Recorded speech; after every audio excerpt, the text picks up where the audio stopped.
तवा fried rice वाला।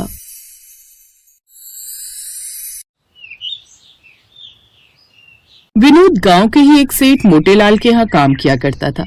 मोटेलाल की ration की दुकान थी। सेठ जी, इस महीने से आप मेरी पगार 500 रुपए बढ़ाकर दीजिए ना।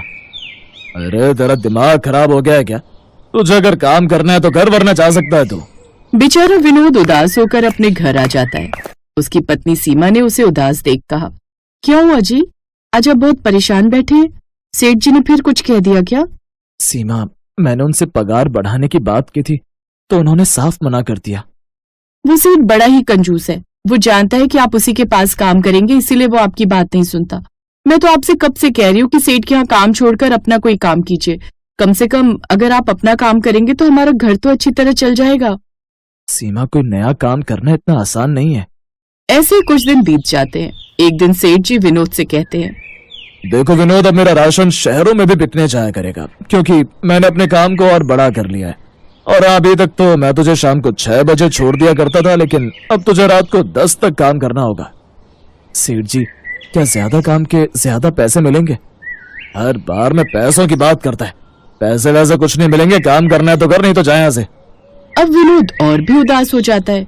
अगले दिन से विनोद रात के 10 बजे तक काम करता और बहुत थक जाता था। सीमा उसे देखकर बहुत दुखी होती थी। ऐसे ही कुछ समय बीत गया। एक दिन विनोद की तबीयत कुछ ठीक नहीं लग रही थी।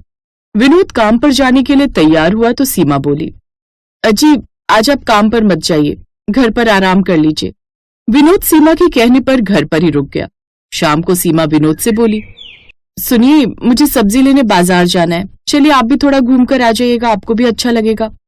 अब विनोद और सीमा सब्जी लेने के लिए बाजार जाते हैं।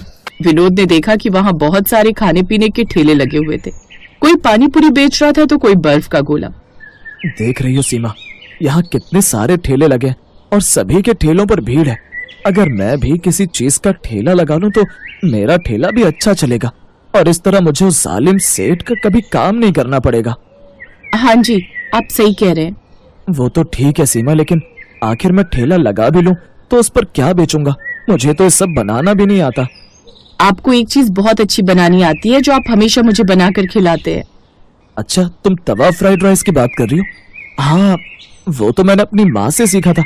मेरी माँ बहुत ही स्वादिष्ट तवा फ्राइड राइस बनाती थी। तुम कह रही हो तो मैं ऐसा करता हूँ कि तवा फ्राइड राइस का ही ठेला लगा लेता हूँ, पर उसके लिए तो कुछ पैसे चाहिए और सेठ ने तो इस बार मेरी पगार भी नहीं दी है। अजी, तवा फ्राइड राइस के लिए कुछ मसाले की जरूरत होगी।